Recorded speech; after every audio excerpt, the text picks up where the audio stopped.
അസ്സലാമു അലൈക്കും വറഹ്മത്തുള്ളാഹി. ബിസ്മില്ലാഹിർ റഹ്മാനിർ റഹീം. കഥ പറയുന്ന സംസം. സംസം മഹത്തായ പുണ്യപാനീയമാണ്. പ്രവാചക ശ്രേഷ്ഠരായ ഇബ്രാഹിം നബി അലൈഹിസ്സലാം അള്ളാഹുവിൻ്റെ ഉത്തരവനുസരിച്ച് പുത്രൻ ഇസ്മായിൽ അലൈഹിസ്സലാമിനെയും ബീവി ഹാജറയെയും റളിയല്ലാഹു അൻഹ ജനവാസമില്ലാത്ത മക്ക തരിശു ഭൂമിയിൽ കൊണ്ടുവന്ന് താമസിപ്പിച്ചു. നൂഹ് നബി അലൈഹിസ്സലാമിൻ്റെ കാലത്തുണ്ടായ ജലപ്രളയത്തിൽ നാമാവശേഷമായ കഅബ ഷരീഫിൻ്റെ അവശിഷ്ടങ്ങൾ മാത്രമാണ് അന്നവിടെ ഉണ്ടായിരുന്നത്. വെള്ളമോ സസ്യങ്ങളോ ഇല്ലാത്ത ആ വിജന മണ്ണിൽ ഉമ്മക്കും മകനും ഭക്ഷണമായി ഒരു പാത്രം വെള്ളവും കുറച്ച് കാരക്കയും നൽകി ഇബ്രാഹിം അലൈഹിസ്സലാം സ്വദേശത്തേക്ക് മടങ്ങാനൊരുങ്ങി. സഹനശീലയായ ഹാജറ റളിയല്ലാഹു അൻഹ പിന്തുടർന്നുകൊണ്ട് ചോദിച്ചു, ഈ വിജനമായ മലഞ്ചെരുവിൽ എന്നെയും ഒരു കൊച്ചു കുഞ്ഞിനെയും ഉപേക്ഷിച്ച് നിങ്ങൾ പോവുകയാണോ? അള്ളാഹു ഇപ്രകാരമാണോ കൽപ്പിച്ചത്? വ്യാകുല ചിത്തനായി നിറകണ്ണുകളോടെ ഇബ്രാഹിം അലൈഹിസ്സലാം മറുപടി പറഞ്ഞു, അതെ, അള്ളാഹു അപ്രകാരം കൽപ്പിച്ചിരിക്കുന്നു. അപ്പോൾ ഹാജർ ബീവി പ്രതികരിച്ചു, എങ്കിൽ നിങ്ങൾ പൊയ്ക്കൊള്ളുക, അള്ളാഹു ഞങ്ങളെ പാഴാക്കുകയില്ല. അവർ കുറച്ചു ദിവസം അങ്ങനെ മക്ക മരുഭൂമിയിൽ കുഞ്ഞിനു മുനപ്പാല് കൊടുത്തും കാരക്ക ഭക്ഷിച്ചും വെള്ളം കുടിച്ചും കഴിച്ചു കൂട്ടി. കയ്യിലുള്ള വെള്ളമെല്ലാം തീർന്നപ്പോൾ അവർ പരിഭ്രാന്തയായി. ഇനി എന്തു ചെയ്യും? ഈ വിജനമായ മരുഭൂമിയിൽ ഒരിറ്റു വെള്ളം പോലുമില്ലാതെ ഒരു ചോരപ്പൈതലിനെയുമായി ഞാൻ തനിച്ച്. അങ്ങനെ ഇന്ന് കഅബ സ്ഥിതി ചെയ്യുന്നതിനടുത്തായി കുഞ്ഞിനെ കിടത്തി ഹാജർ ബീവി സഫാ കുന്നിലേക്ക് പുറപ്പെട്ടു. മലഞ്ചെരുവിൽ ആരെങ്കിലും ഉണ്ടോ എന്ന് നോക്കി. ആരെയും കണ്ടില്ല. തിരിച്ച് മർവാ കുന്നിലേക്ക് നടന്നു. അവിടെയും ആരെയും കണ്ടില്ല. നിരാശയായ ഹാജർ ബീവി കുടിനീരിനു വേണ്ടി വീണ്ടും ആ സഫ മർവകൾക്കിടയിൽ അങ്ങോട്ടും ഇങ്ങോട്ടും 7 തവണ ഓടുകയായിരുന്നു. അതിൻ്റെ സ്മരണയായിട്ടാണ് ജനങ്ങൾ സഫ മർവകൾക്കിടയിൽ സഅയ് ചെയ്യുന്നത് എന്ന് തിരുനബി സല്ലല്ലാഹു അലൈഹി വസല്ലമ പറഞ്ഞിട്ടുണ്ട്. 7ാം തവണയാണ് അവർ മർവയിൽ നിന്ന് ഒരു അശരീരി കേൾക്കുന്നത്. ഹാജർ ബീവി ചോദിച്ചു, നിന്നെക്കൊണ്ട് വല്ല സഹായവും കഴിയുമെങ്കിൽ എന്നെ സഹായിക്കുക. തുടർന്ന് കുഞ്ഞിനെ നോക്കുമ്പോൾ കുഞ്ഞിൻ്റെ കാലിൻ്റെ അടിഭാഗത്തു നിന്നും വെള്ളം പൊട്ടിയൊഴുകുന്നു. വെള്ളം കൂടുതലായി ഒഴുകിപ്പോകുന്നത് കണ്ടപ്പോൾ ഹാജർ ബീവി വെള്ളത്തിനോടായി പറയുന്നു, സംസം, അടങ്ങുക, അടങ്ങുക. ഇതാണ് ആ വെള്ളത്തിന് സംസം എന്ന പേര് വരാൻ കാരണം. ഇത് സ്വഹാബത്തിന് വിവരിച്ചു കൊടുക്കുമ്പോൾ തിരുനബി സല്ലല്ലാഹു അലൈഹി വസല്ലമ പറയുന്നുണ്ട്, ഹാജറിന് അള്ളാഹു കരുണ ചെയ്യട്ടെ, അവർ ആ ജലപ്രവാഹം തടുത്തു നിർത്തിയിട്ടില്ലായിരുന്നെങ്കിൽ ഇവിടം പരന്നൊഴുകുന്ന ഒരു പുഴ തന്നെ സംജാതമാകുമായിരുന്നു. മറ്റൊരിക്കൽ തിരുനബി പറയുന്നുണ്ട്, സംസം ജിബ്രീൽ അലൈഹിസ്സലാമിൻ്റെ ചവിട്ടുകൊണ്ട് പ്രവഹിച്ചതും ഇസ്മായിൽ നബി അലൈഹിസ്സലാം കുടിച്ചിരുന്നതുമാണ്. ആ കിണറ്റിൽ നിന്ന് സദാസമയവും പമ്പുകൾ ഉപയോഗിച്ച് വെള്ളം ലോകത്തിൻ്റെ വിവിധ ഭാഗങ്ങളിലേക്ക് വിതരണം ചെയ്തുകൊണ്ടിരിക്കുന്നുണ്ട്. അതിൽ നിന്ന് വെള്ളമെടുത്തതിൻ്റെ പേരിൽ അത് വറ്റിയ ചരിത്രം ഇതുവരെയില്ല. തിരുനബി സല്ലല്ലാഹു അലൈഹി വസല്ലമ പറയുന്നു, സംസം എന്തുദ്ദേശത്തോടുകൂടി കുടിക്കുന്നുവോ അതിനുള്ളതാണ്. രോഗശമനത്തിനായി കുടിച്ചാൽ അള്ളാഹു ശിഫ നൽകും. ദാഹശമനം കരുതി കുടിച്ചാൽ അള്ളാഹു ദാഹം ശമിപ്പിക്കും. വിശപ്പ് തീരാൻ ഉദ്ദേശിച്ചു കുടിച്ചാൽ അള്ളാഹു വിശപ്പ് തീർക്കും. ത്വവാഫിൻ്റെ ശേഷമുള്ള സുന്നത്ത് നിസ്കാരം കഴിഞ്ഞാൽ സൗകര്യപ്പെടുന്ന സ്ഥലങ്ങളിൽ ചെന്ന് സംസം കുടിക്കൽ സുന്നത്താണ്. അത് കുടിച്ച് വയറ് നിറക്കലും സുന്നത്താണ്. അത് കഅബയുടെ നേരെ തിരിഞ്ഞാകലും സുന്നത്താണ്. ആ സമയത്ത് സതുദ്ദേശങ്ങൾ മനസ്സിൽ കരുതി ബഹുമാനപൂർവമായിരിക്കണം കുടിക്കേണ്ടത്. കഅബയുടെ തൊട്ടടുത്ത് മത്തോഫിൽ തന്നെയാണ് സംസം കിണറിൻ്റെ സ്ഥാനം. ഇന്ന് അത് കാണാൻ കഴിയില്ലെങ്കിലും താഴ്ഭാഗത്ത് അതുണ്ട്. സംസമിൻ്റെ ചാരത്ത് വെച്ചുള്ള പ്രാർത്ഥന ഉത്തരം ലഭിക്കുന്നതാണ്. സത്യവിശ്വാസികൾ സംസം വയറ് നിറയെ കുടിക്കുമെന്നും കപടന്മാർ കുറച്ചു മാത്രം കുടിച്ചു മതിയാക്കുമെന്നുമാണ് തിരുനബി പറഞ്ഞത്. സംസം ഇരുന്നു കൊണ്ട് തന്നെയാണ് കുടിക്കൽ സുന്നത്തുള്ളത്. സംസം ഓരോ തവണ കുടിക്കുമ്പോഴും ബിസ്മിയും അവസാനത്തിൽ ഹംദും സുന്നത്തുണ്ട്.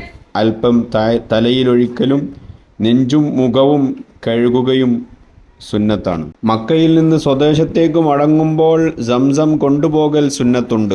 സല്ലല്ലാഹു അലൈഹി വസല്ലമ തോൽപാത്രങ്ങളിലും മറ്റും സംസം നിറച്ച് മദീനത്തേക്ക് കൊണ്ടുപോവുകയും അതിൽ നിന്ന് രോഗികളുടെ മേൽ ഒഴിക്കുകയും കുടിപ്പിക്കുകയും ചെയ്തിരുന്നുവെന്ന് ആയിഷ ബീവി ഉദ്ധരിക്കുന്ന ഹദീസിലുണ്ട്. സംസം കിണറിൻ്റെ സമീപത്ത് ഹാജർ ബീവിയും മകൻ ഇസ്മായിൽ നബി അലൈഹിസ്സലാമും താമസിച്ചുകൊണ്ടിരിക്കുന്നതിനിടക്കാണ് യമനിൽ നിന്നും ജുർഹും ഗോത്രക്കാർ അതുവഴി വന്നത്.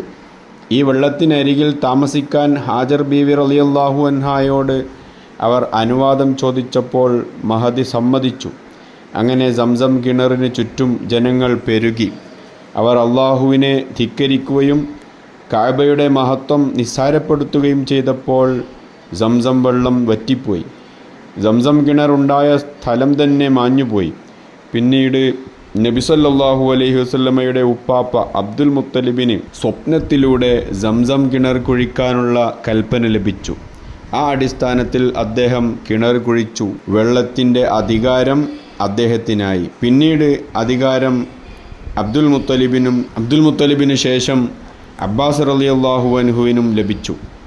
മക്ക കീഴ്പ്പെടുത്തിയ ദിവസം അബ്ബാസ് റളിയല്ലാഹു അൻഹുവിന് ഈ അധികാരം നബി സല്ലല്ലാഹു അലൈഹി വസല്ലമ അംഗീകരിച്ചു കൊടുത്തു. സംസമിൻ്റെ ചില സവിശേഷതകൾ പറയാം. ഭൂമുഖത്തുള്ള ഏറ്റവും ശ്രേഷ്ഠമായ വെള്ളമാണ് സംസം. ജിബ്രീൽ അലൈഹിസ്സലാം മുഖേനയാണത് പുറത്തേക്ക് വന്നത്. ഇങ്ങനെ പല പ്രത്യേകതകളും ഉള്ളതായതുകൊണ്ട് തന്നെ ഇതുപയോഗിച്ച് ശൗചം ചെയ്യൽ കറാഹത്താണ്. നജസിനെ നീക്കലും കറാഹത്താണ്. രണ്ടാമതൊരു പ്രത്യേകത, നബി സല്ലല്ലാഹു അലൈഹി വസല്ലമയുടെ ഹൃദയം സംസം കൊണ്ട് കഴുകിയിട്ടുണ്ട്. അനസ് റളിയല്ലാഹു അൻഹു ഉദ്ധരിക്കുന്നുണ്ട്, നബി സല്ലല്ലാഹു അലൈഹി വസല്ലമ പറഞ്ഞു, ഞാൻ മക്കയിലുള്ളപ്പോൾ വീടിന് മുകൾ ഭാഗം തുറന്ന് ജിബ്രീൽ അലൈഹിസ്സലാം ഇറങ്ങി വരികയുണ്ടായി. എൻ്റെ ഹൃദയം കീറുകയും സംസം കൊണ്ട് അത് കഴുകിയ ശേഷം ഹിക്മത്തും ഈമാനും നിറച്ച സ്വർണത്തിൻ്റെ തളിക കൊണ്ടുവരികയും അത് എൻ്റെ ഹൃദയത്തിൽ ഒഴിക്കുകയും ചെയ്തു. ശേഷം ഹൃദയം തുന്നിക്കെട്ടി. മറ്റൊരിടത്ത് പറയുന്നു, നബി സല്ലല്ലാഹു അലൈഹി വസല്ലമയുടെ തുപ്പുനീരുകൊണ്ട് അള്ളാഹു സംസമിന് ബറക്കത്ത് നൽകിയിട്ടുണ്ട്. ഇബ്നു അബ്ബാസ് റളിയല്ലാഹു അൻഹു പറയുന്നു, തിരുനബി സല്ലല്ലാഹു അലൈഹി വസല്ലമ കിണറിനരികിൽ വന്നപ്പോൾ ഒരു ബക്കറ്റ് വെള്ളം ഞങ്ങൾ കോരിക്കൊടുത്തു. അവിടുന്ന് കുടിക്കുകയും പിന്നീട് ആ ബക്കറ്റിലേക്ക് തുപ്പുകയുമുണ്ടായി. അത് ഞങ്ങൾ സംസം കിണറ്റിലൊഴിച്ചു. തിരുനബി സല്ലല്ലാഹു അലൈഹി വസല്ലമ സംസം കുടിച്ച ശേഷം വായിൽ കൊപ്പിളിക്കുകയും അത് ബക്കറ്റിലേക്ക് തുപ്പുകയും ചെയ്തു. അവിടുന്ന് കൽപ്പിച്ച പ്രകാരം സംസം കിണറിലേക്ക് അത് ഒഴിക്കുകയും ചെയ്തു എന്ന് മറ്റൊരു റിപ്പോർട്ടിലുണ്ട്. രോഗശമനത്തിനുള്ള അവസരവും തൻ്റെ തിരുശേഷിപ്പ് പിൽക്കാലക്കാർക്ക് ലഭിക്കാനുള്ള അവസരവും കൂടി അവിടെ സംജാതമാവുകയാണ്. തിരുനബി തങ്ങളുടെ ഉമിനീരിൻ്റെ ബറക്കത്ത് കൊണ്ട് ഖൈബർ യുദ്ധ അവസരത്തിൽ അലി റളിയല്ലാഹു അൻഹുവിൻ്റെ ചങ്കണ്ണി രോഗം മാറിയതും ഉഹദ് യുദ്ധത്തിൽ ഖതാദ റളിയല്ലാഹു അൻഹുവിൻ്റെ കണ്ണ് മടക്കിക്കൊടുത്തതുമെല്ലാം തിരുശേഷിപ്പിൻ്റെ ഗുണഫലങ്ങളാണ്. സംസമിൻ്റെ മറ്റൊരു പ്രത്യേകത, അത് കുടിച്ച് എന്ത് ദുആ ചെയ്താലും അത് സഫലീകരിക്കപ്പെടുമെന്നാണ്. ഉമർ റളിയല്ലാഹു അൻഹു സംസം കുടിച്ചാൽ ഇപ്രകാരം പറയാറുണ്ടായിരുന്നു അത്രേ, അല്ലാഹുവേ, ഞാൻ അന്ത്യനാളിലെ ദാഹം മാറ്റാനാണ് ഈ വെള്ളം കുടിച്ചത് എന്ന്. സംസമിന് വേറെയും പ്രത്യേകതകളുണ്ട്. അതുകൊണ്ട് പനി ഇല്ലാതാക്കും. അബൂ ജംറ റളിയല്ലാഹു അൻഹു പറയുന്നുണ്ട്, ഞാൻ മക്കയിൽ ഇബ്നു അബ്ബാസ് റളിയല്ലാഹു അൻഹുവിൻ്റെ സമീപം ഇരിക്കുമ്പോൾ എനിക്ക് പനി പിടിപെട്ടു. സംസം കൊണ്ട് പനി നീ ശമിപ്പിക്കുകയെന്നും അദ്ദേഹം എന്നോട് പറഞ്ഞു.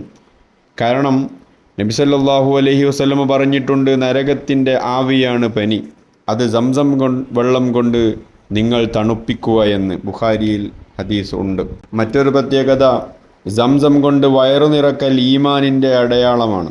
ഇബ്നു അബ്ബാസ് റളിയല്ലാഹു അൻഹു പറയുന്നുണ്ട്, തിരുനബി തങ്ങൾ പറഞ്ഞു, കപടവിശ്വാസികൾ സംസം കൊണ്ട് വയറു നിറക്കാൻ അവർക്ക് കഴിയില്ല, അതാണ് അവരുടെയും നമ്മുടെയും ഇടയിലുള്ള അടയാളം. മറ്റൊരിടത്ത് പറയുന്നുണ്ട്, സംസം വെള്ളം കൊണ്ട് വയറു നിറക്കൽ കാപട്യത്തിൽ നിന്നൊഴിവായതിൻ്റെ അടയാളമാണ്. സംസമിൻ്റെ മറ്റൊരു പ്രത്യേകത, അത് മുന്തിയ പാരിതോഷികമാണ്. ഇബ്നു അബ്ബാസ് റളിയല്ലാഹു അൻഹു പറയുന്നുണ്ട്, തിരുനബി സല്ലല്ലാഹു അലൈഹി വസല്ലം ആർക്കെങ്കിലും പാരിതോഷികം നൽകാൻ ഉദ്ദേശിച്ചാൽ സംസം വെള്ളം കുടിപ്പിക്കുകയായിരുന്നു പതിവ്. തിരുനബിയുടെ അടുക്കൽ അതിഥികൾ വന്നാൽ ആദ്യം സംസം വെള്ളം കൊണ്ടായിരുന്നു സൽക്കരിക്കാറുണ്ടായിരുന്നത്. അതിൻ്റെ മറ്റൊരു പ്രത്യേകത, നബി സല്ലല്ലാഹു അലൈഹി വസല്ലമ ചുമന്നു കൊണ്ടുപോകാറുണ്ടായിരുന്നു എന്നതാണ്. ആയിഷ റളിയല്ലാഹു അൻഹ സംസം ചുമന്നു കൊണ്ടുപോകുമ്പോൾ അവർ പറയാറുണ്ടായിരുന്നു, തിരുനബി ഇപ്രകാരം ചുമന്നു കൊണ്ടുപോകാറുണ്ടായിരുന്നു.